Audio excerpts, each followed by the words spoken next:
오늘 이사야 33장 말씀 함께 나누겠습니다. 이 28장부터 시작해서 북이스라엘과 남유다를 향해서 하나님께서 말씀을 주시고 어떤 또 구원을 주실지에 대한 내용이 쭉 나오는데 33장이 이스라엘 향해서 복 주시는 내용, 또 구원을 주시는 내용은 마지막 부분입니다. 그래서 이 부분이 여지껏 말씀하셨던 이스라엘에 대한 회복과 구원에 대한 내용을 총정리하는 또 결론적으로 말씀하시는 그런 부분이라고 할 수 있습니다.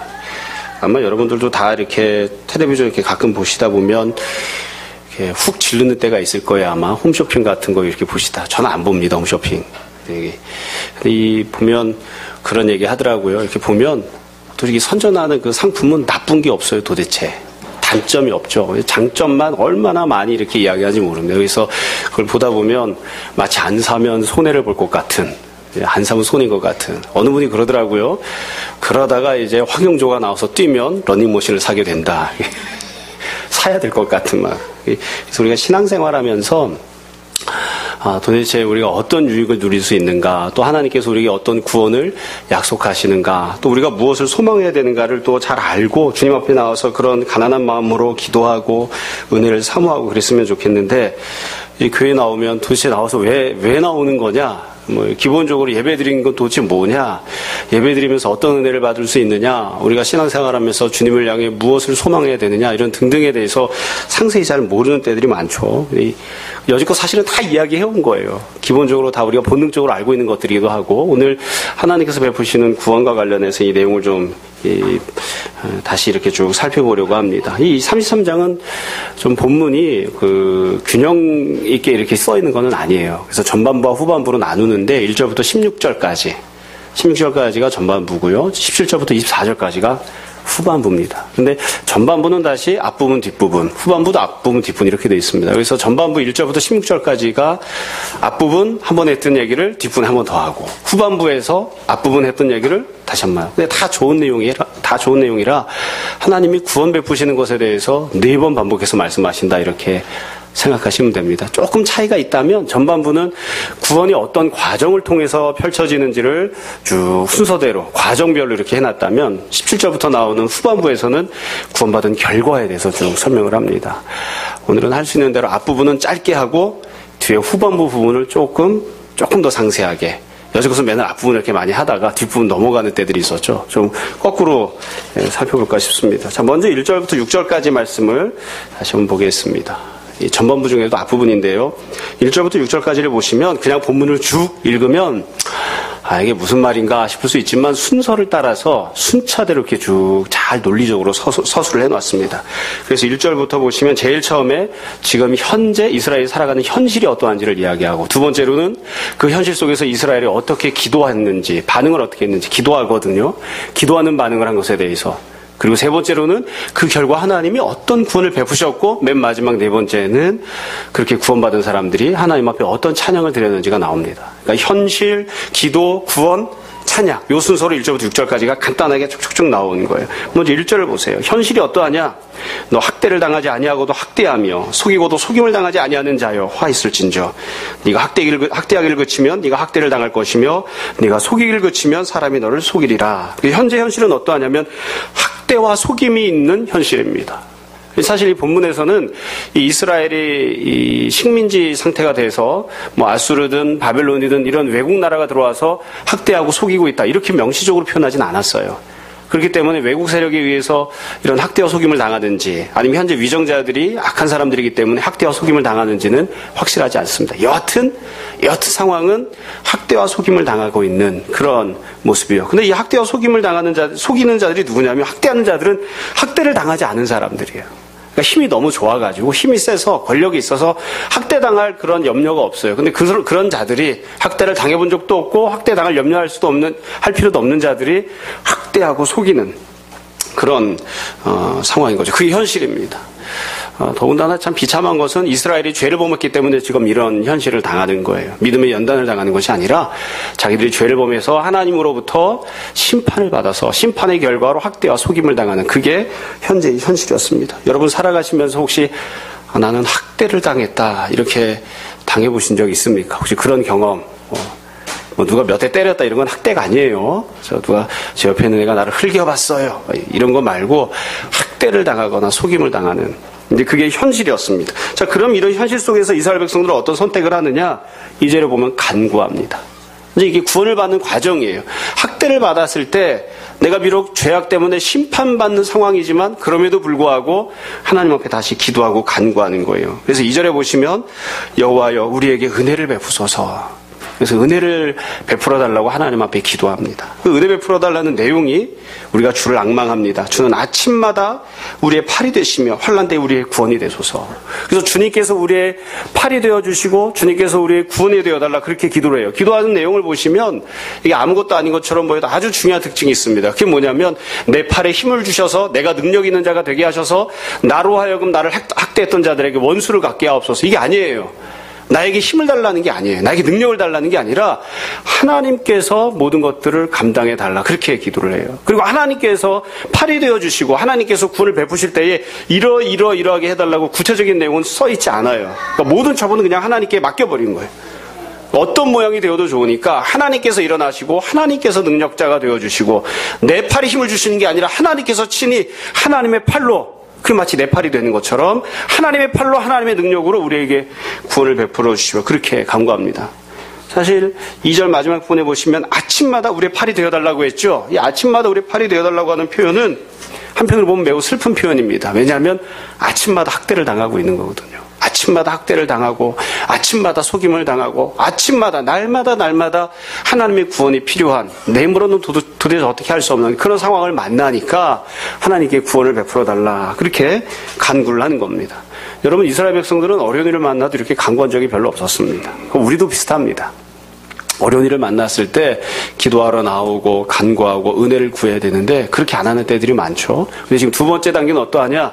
학대를 당할 때 간구하는 그런 자세를 취한 거예요. 세 번째로 이렇게 간구하니까 3절 4절에 보시면 하나님이 응답을 하십니다. 하나님께서 어떻게 응답을 하시느냐? 3절에 보시면 요란한 소리로 말미암아 민족들이 도망하며 주께서 일어나심으로 말미암아 나라들이 흩어졌나이다. 그래서 이제 하나님이 전쟁을 일으키시는 거예요. 그래서 하나님이 학대하던 자, 속이던 자들에게 전쟁을 일으키셔서 그들을 쫓아내시고 몰아내시고 패망케 하십니다.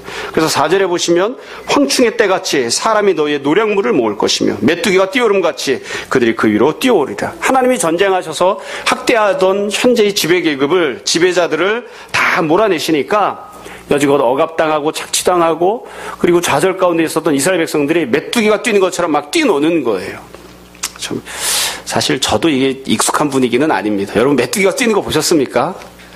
예전에 어르신들 말씀하시면 메뚜기가 뛸 때 가서 잡아가지고 이렇게 구워 먹는다 이런 얘기 아시죠? 근데 우리는 아직 뭐 메뚜기가 뛰는 걸 익숙한 세대가 아닌지라 그래도 이렇게 메뚜기가 뛰는 것처럼 다 땅바닥에 다 잠잠하게 엎드려져 있다가 학대당하고 있다가 기쁨 가운데 막 뛰노는 거예요. 그래서 하나님이 전쟁에서 승리하시고 그 결과로 노획물을 나누는 그런 구원을 받아요. 그렇게 이 구원을 받은다면 어떻게 되느냐? 5절 6절에 보시면 그 구원이 기쁘고 감사해서 하나님께 찬양을 합니다. 그래서 여호와께서 지극히 존귀하시니 그는 높은 곳에 거하시며 정의와 공의를 시온에 충만하게 하심이라. 그러니까 우리가 여지껏 억압당하고 학대당하고 여지껏 우리가 힘들고 어렵게 살았지만 우리의 기도를 들으시고 하나님이 응답하셔서 모든 대적들을 물러나게 하시고 우리로 노량물을 얻게 하신다. 그게 바로 이 땅의 공의와 정의가 실현된 거죠. 그래서 하나님께서 이와 같이 구원을 베푸셨다. 그래서 5절 마지막에 보시면 여호와를 경외하는 것이 네 보배니라. 이건 이게 어떤 교리적으로 선포하는 게 아니라 실제 삶 속에서 이런 경험을 하는 거예요. 이런 경험을 했기 때문에 이와 같이 찬양을 하는. 그래서 1절부터 6절까지 보시면 도대체 구원이 어떻게 나타나는지를 순서대로 쭉 잘 설명을 했습니다. 자, 다시 한번 정리를 해드릴게요. 구원이 어떻게 나타나는가, 구원받는 과정은 어떻게 되는가. 첫 번째는 힘들고 어려운 현실이 있습니다. 이건 내가 죄져서 만난 현실이에요. 어디다가 하소연할 수도 없어요. 근데 이 힘들고 어려운 현실 속에서 하나님 앞에 하나님 백성들이 기도하고 간구합니다. 그럼 그 기도를 들으시고 하나님께서 응답하셔서 내 힘으로는 도저히 어떻게 해볼 수 없었던 원수 대적들을 하나님이 이겨주시고 몰아내시고 우리가 그 가운데 노량물을 얻게 하시고 그리하여 하나님 백성들이 다 기뻐하며 찬양하는 그와 같은 은혜의 모습이 나타나는 이게 바로 구원이 나타나는 과정이에요. 그래서 1절부터 6절 한 번 이사야가 선포를 했습니다. 너희가 이와 같은 구원을 받게 될 것이다. 또 이와 같은 구원을 사모하라. 그렇게 말씀하시는 거죠. 자, 다시 한 번 더 7절부터 그 다음 구절입니다. 16절까지. 이게 전반부에 나오는 뒷부분인데요. 여기도 마찬가지로 구원이 어떻게 해서 나타나는지를 순서대로 과정대로 쭉 설명을 하고 있습니다. 그러니까 제일 처음에 뭐가 나오겠어요? 현실이 나오겠죠. 7절부터 9절까지가 이스라엘이 현재 처해 있는 현실이에요. 그러니까 현실이니까 별로 좋지 못한 현실이겠죠. 7절을 보세요.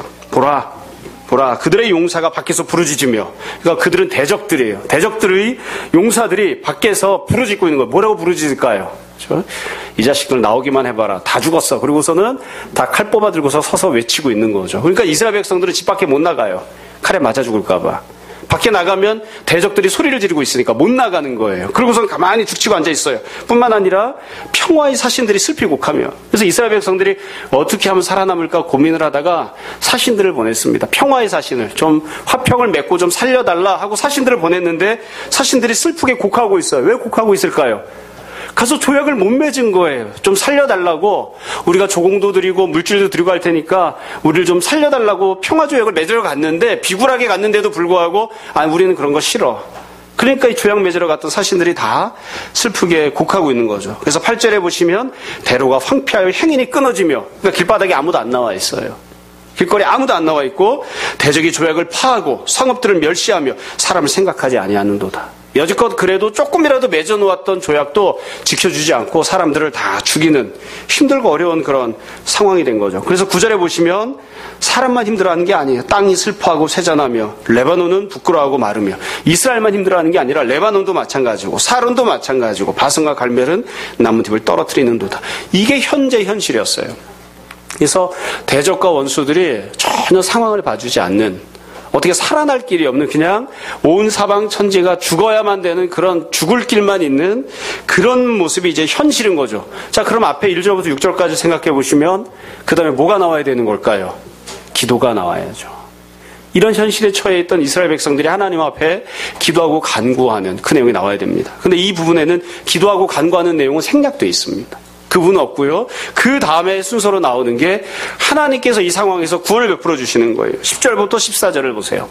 이제 하나님께서 이 대적들을 향해서 물리쳐 주시고 구원을 행하십니다. 10절에 보시면 여호와께서 이르시되 내가 이제 일어나며 내가 이제 나를 높이며 내가 이제 지극히 높아지리니. 그러니까 이 모든 구원의 과정을 하나님께서 행하시는 거예요. 하나님께서 일어나시고 하나님이 스스로를 높이시고 하나님께서 역사하시는 거죠. 그래서 하나님 역사에서 어떤 일이 나타나느냐, 11절에 보시면 너희가, 여기 말하는 너희가는 대적들입니다. 대적들이 결을 잉태하고 짚을 해산할 것이며, 그러니까 대적들이 무언가 하는 행동은 다 짚을 만들어내는 행동에 불과해요. 짚으라기를 만들어내요. 그리고 너희의 호흡은 불이 되어 너희를 삼킬 것이다. 그리고 하나님께서 그들이 하는 모든 호흡이 불이 되게 하셔서 다 스스로를 불태워 없어지게 하는 거죠. 그러니까 대적들이 무슨 일을 하든지 간에 그게 지푸라기를 만드는 행동에 불과하고, 대적들이 숨 쉴 때마다 거기서 불이 나와서 자기 자신을 스스로 태워버리게 만드는, 그러니까 하나님께서 대적들을 지푸라기 불살라버리듯이 다 불태워서 심판하시겠다고 지금 그렇게 말씀하시는 거예요. 13절을 보세요. 너희 먼데 있는 자들아 내가 행한 것을 들으라. 너희 가까이 있는 자들아 나의 권능을 알라. 그래서 대적들이 먼 데에서 오건 가까운 데서 오건, 여하튼 가까운 데 있건 먼 데 있건 모든 자들을 하나님이 심판하겠다고 말씀하시는 거예요. 그래서 14절에 보시면 시온의 죄인들이 두려워하며 경건하지 아니한 자들이 떨며 이르기를 우리 중에 누가 삼키는 불과 함께 거하겠으며 우리 중에 누가 영영이 타는 것과 함께 거하리요.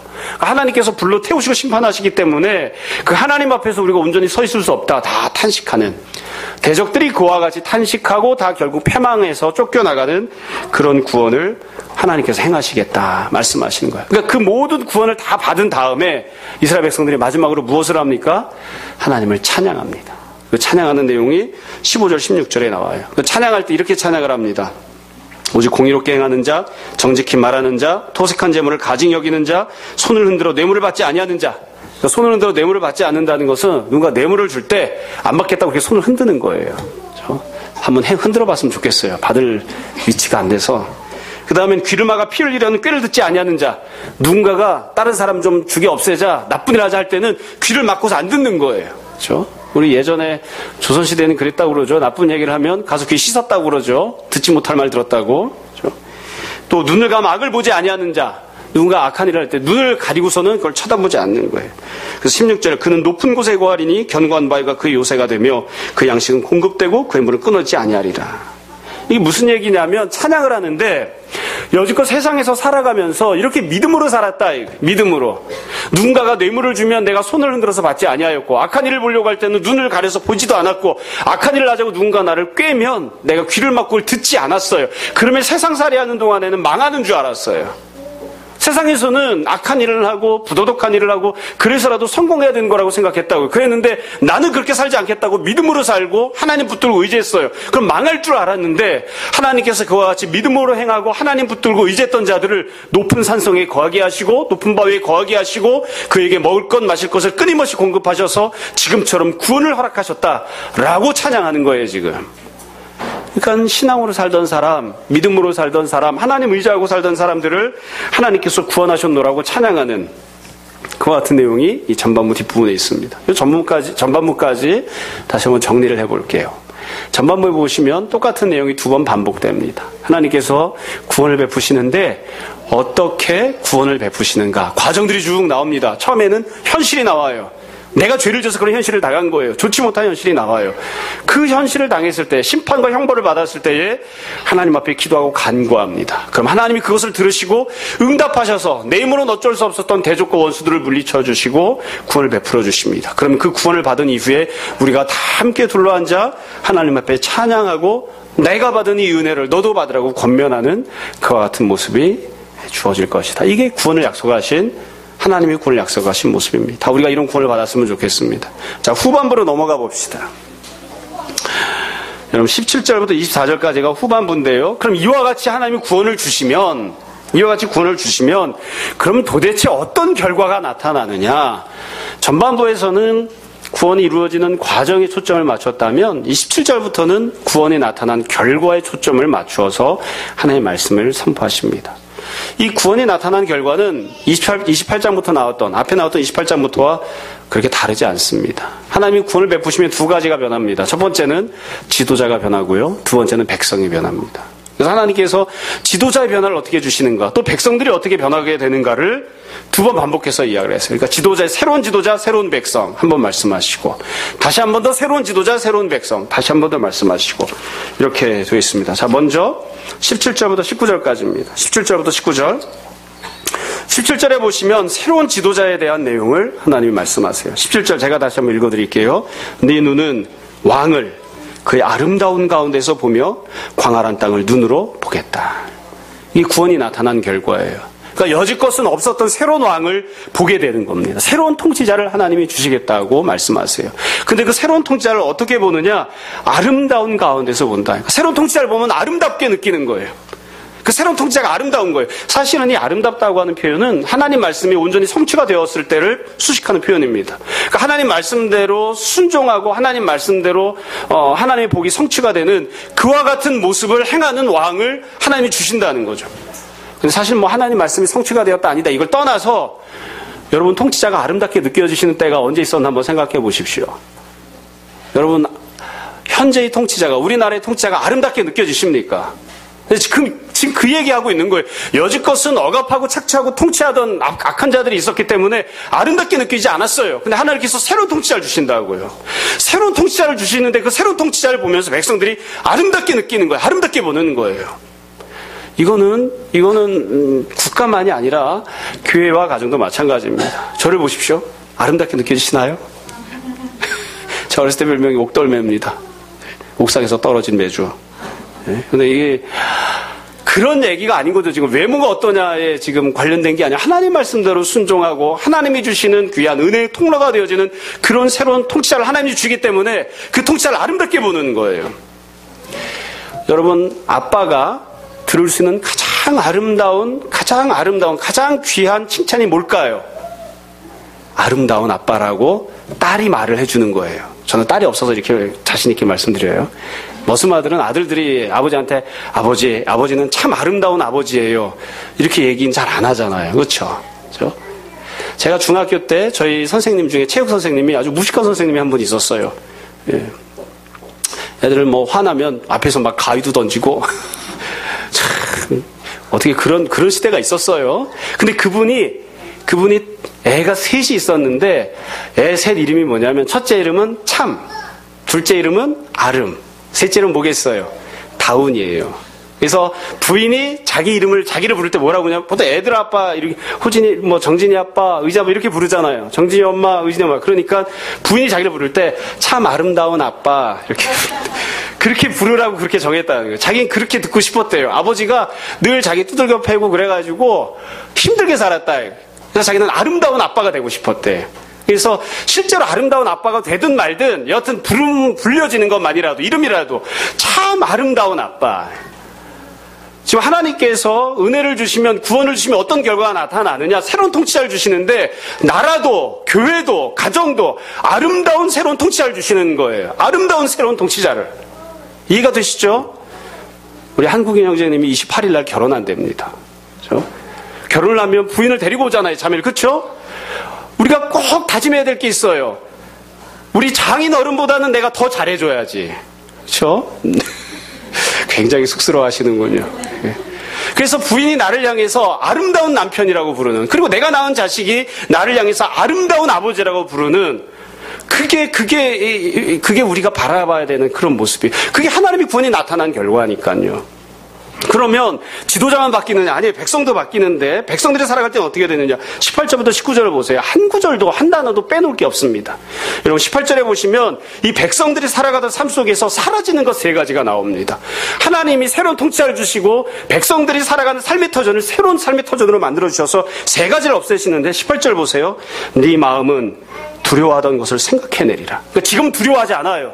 그러니까 예전에 내가 뭘 두려워했었지 하고 두려워하는 거 생각해내는 거예요. 그러니까 하나님이 새로운 백성들의 삶의 터전을 주시면서 첫 번째로 두려움을 없애주십니다. 두려움을 없애주세요.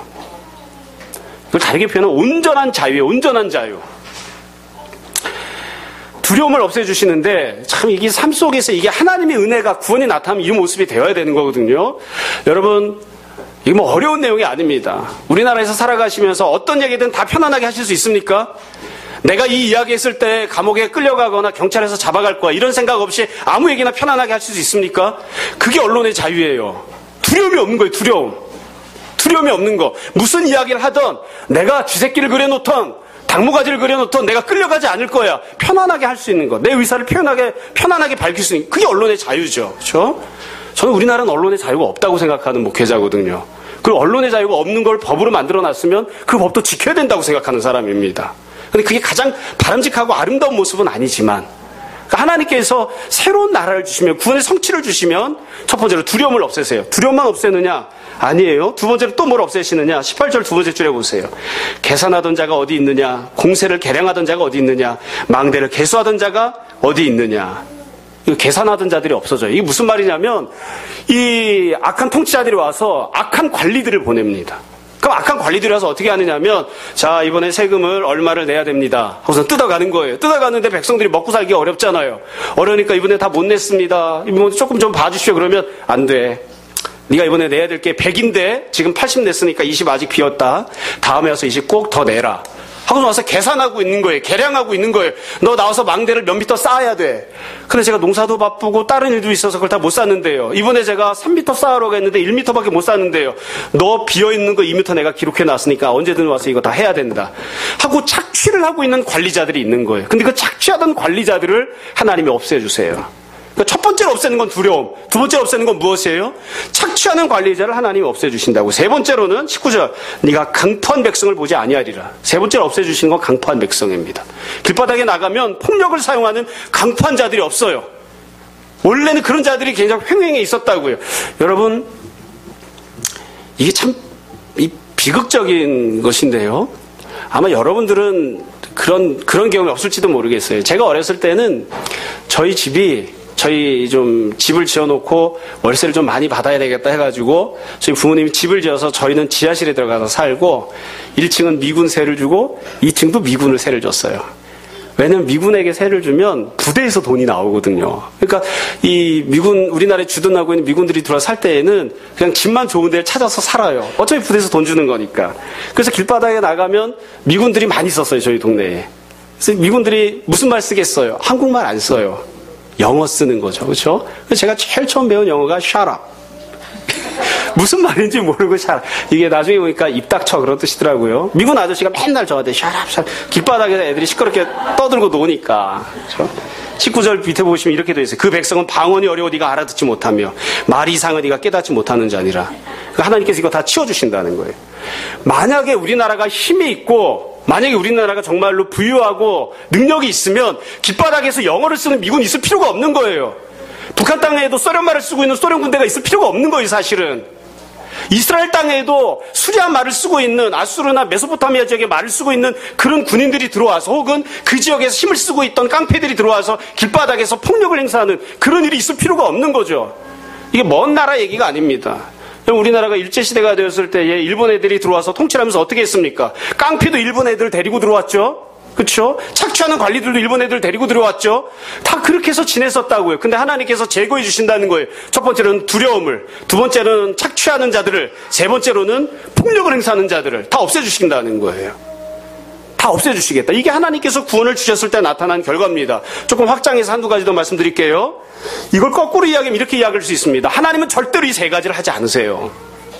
하나님은 절대로 하나님 믿는 백성들에게 두려움을 주시지 않습니다. 그러니까 교회에서 무슨 일을 할 때에 두려움 때문에 무슨 일을 하는다. 그건 비정상인 거예요. 여러분 두려움이라고 하는 단어와 하나님을 경외한다고 할 때의 경외라고 하는 단어는 히브리어는 똑같은 단어입니다. 그러나 대상이 누군지에 따라서 다르게 번역해서 사용하거든요.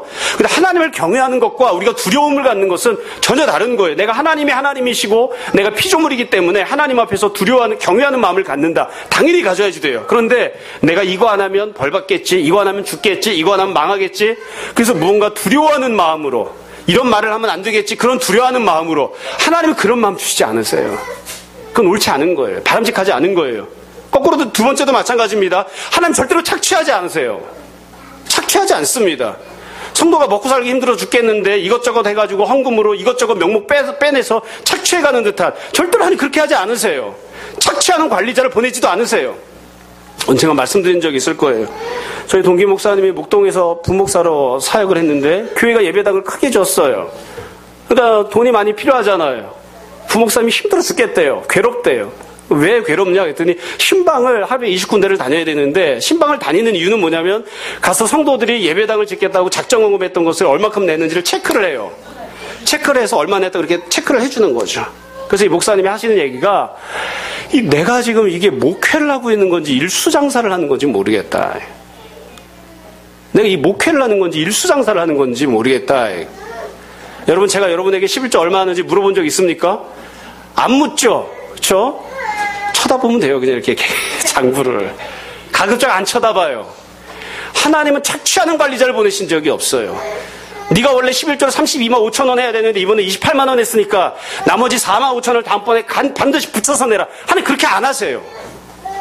하나님께서 착취하는 자들로 목회자를 보내신 게 아니에요. 누구든지 성도들의 무엇이건 착취하는 모습으로 성도들이 힘겨워하게. 그거 아니에요. 하나님은 그렇게 하시는 분이 아니에요.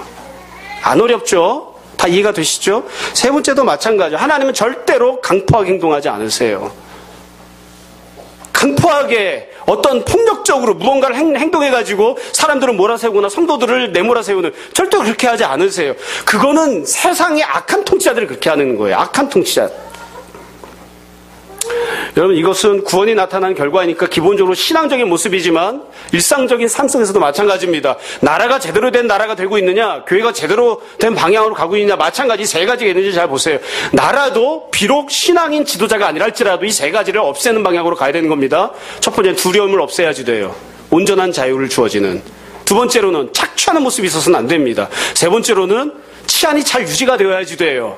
길거리에서 폭력을 행사하는 자들이 횡행하거나 폭력으로 강포한 백성들이 제멋대로 돌아다니면서 사람들을 때려먹는, 때리고 지내는 그런 일이 있어서는 안 되는 거죠. 질서가 잘 유지가 되고 있는. 그러니까 기본적으로 나라도 이렇게 돼야지 되고 교회도 이렇게 돼야지 되고 가정도 이렇게 돼야 되는 거죠. 이게 구원이 나타난 모습입니다. 뒷분에서 말씀드리겠지만 그럼 이런 나라가 현실적으로 성취된 적이 있나요? 없어요.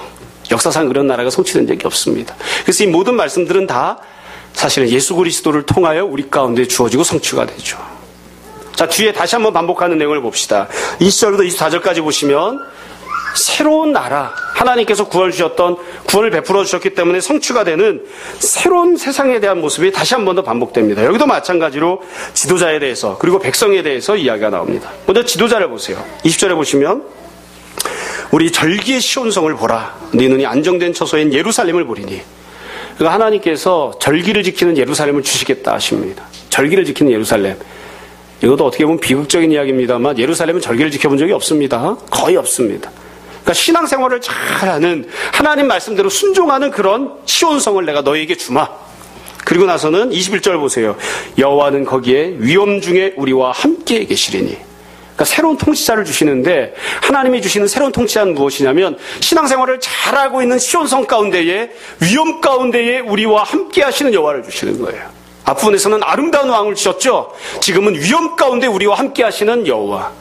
누구든지 그분이 여호와이심을 인정하고 공경하고 경외하는 그분께 찬양하고 예배드리는 그래서 하나님과 백성의 사이와 관계가 온전하게 회복되어져 있는 그와 같이 위엄 가운데 우리와 함께 오고 계신 여호와를 하나님이 주시겠다고 하세요. 그리고 하나님께서는 어떻게 하시느냐 21절 두 번째 줄에 보시면 그곳에는 여러 강과 큰 호수가 있으나 노젓는 배나 큰 배가 통행하지 못하리라. 여러분 이스라엘 땅은 전 안 가봤습니다만 사막지대 있죠. 큰 강이나 호수가 없어요.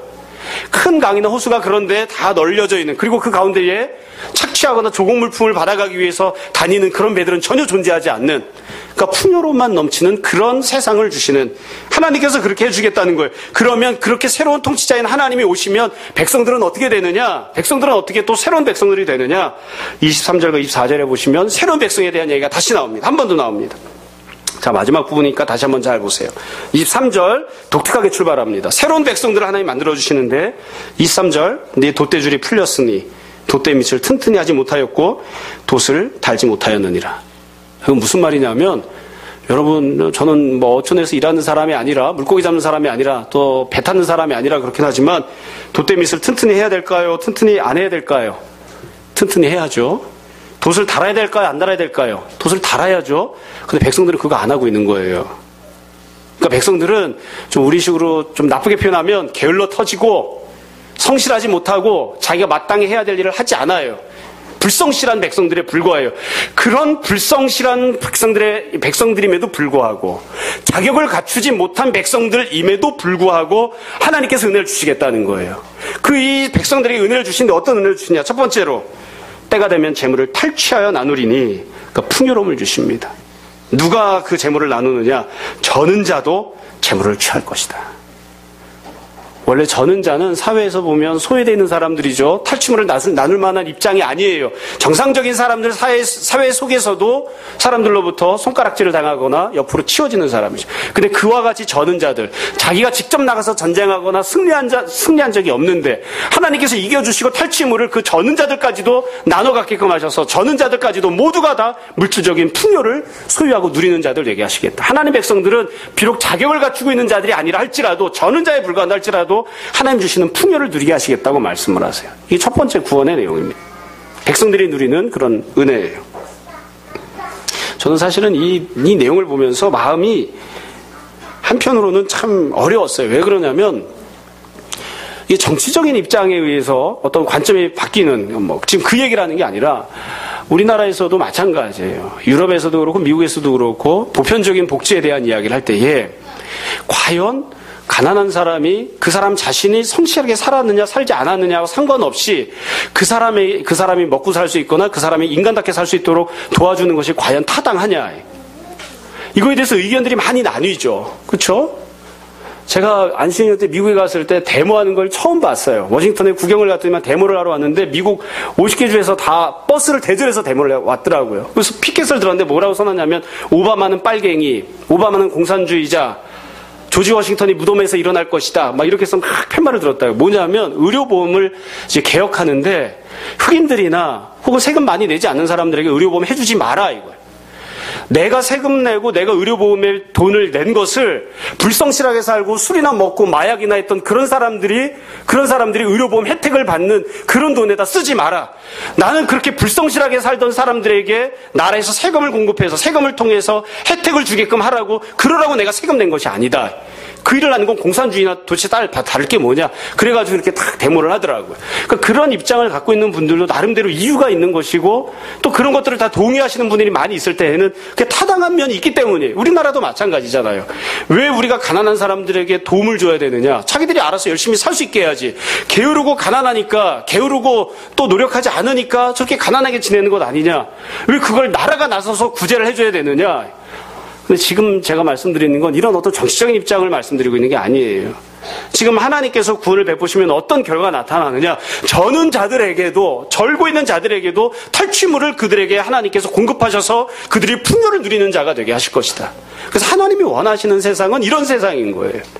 하나님께서 베푸신 구원이 나타나면 하나님께서 그들에게 풍요를 주신다. 두 번째로는 24절에 보시면 그 거주민은 내가 병들었는 나라 하지 아니할 것이다. 원래 병든 모습으로 살고 있었는데 하나님이 고쳐주시는 거죠. 그래서 하나님이 주신 새로운 백성들은 치유를 누리는 사람들이 되는 겁니다. 세 번째로는 맨 마지막 보세요. 거기에 사는 백성이 사죄함을 받으리라. 죄사함을 받습니다.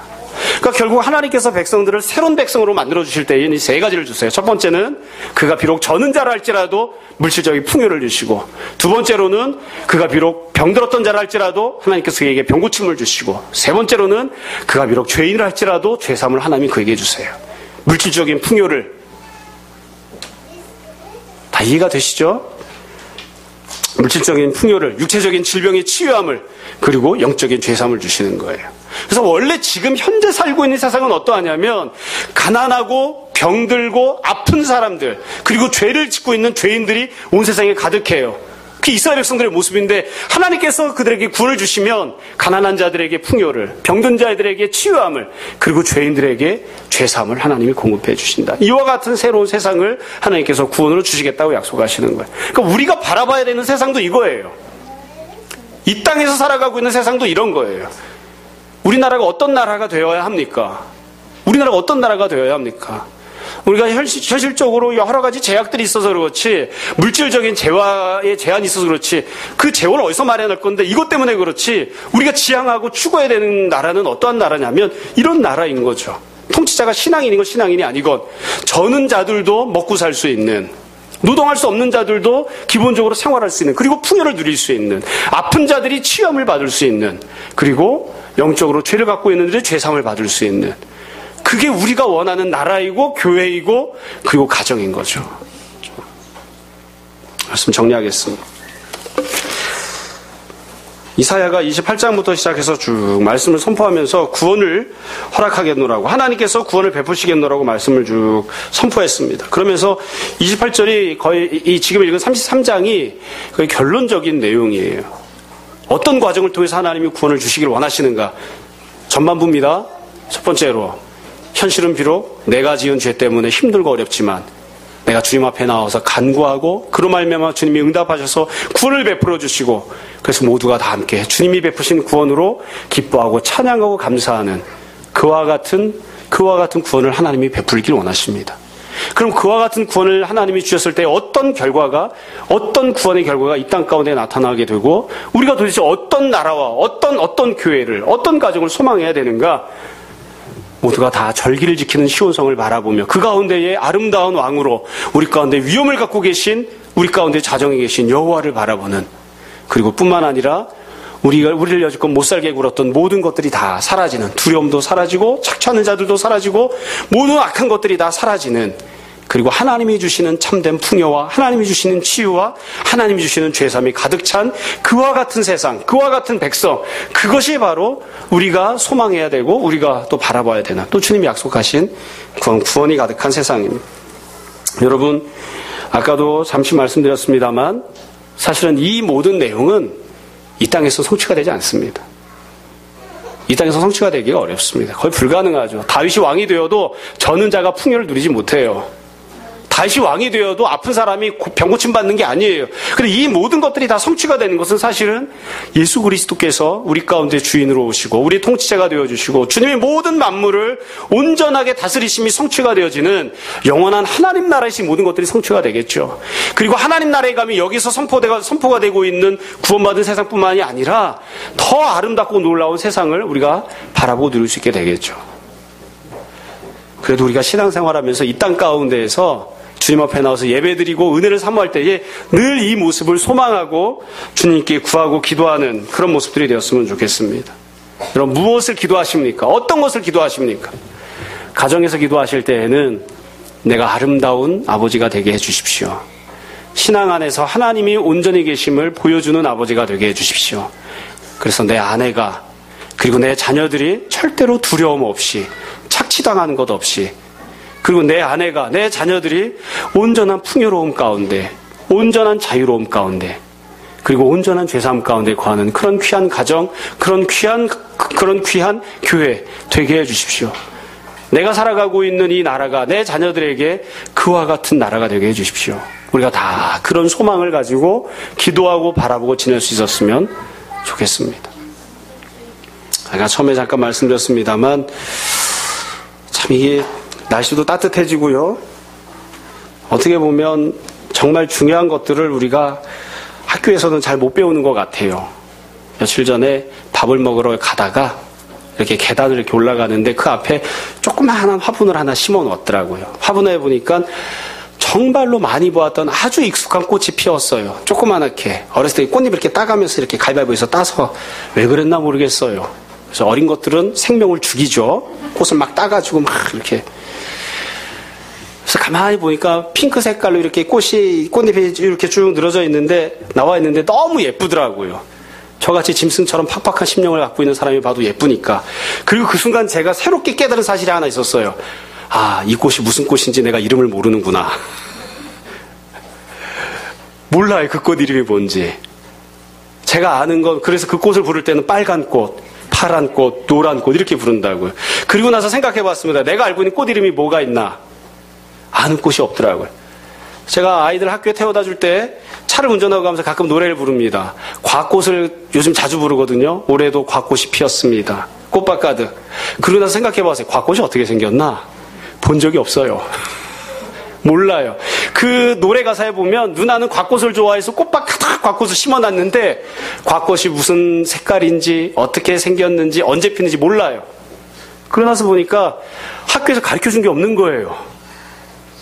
학교에서 꽃 이름 안 가르쳐줬어요. 그쵸? 정말로 살면서 중요한 건 안 가르쳐주더라고요.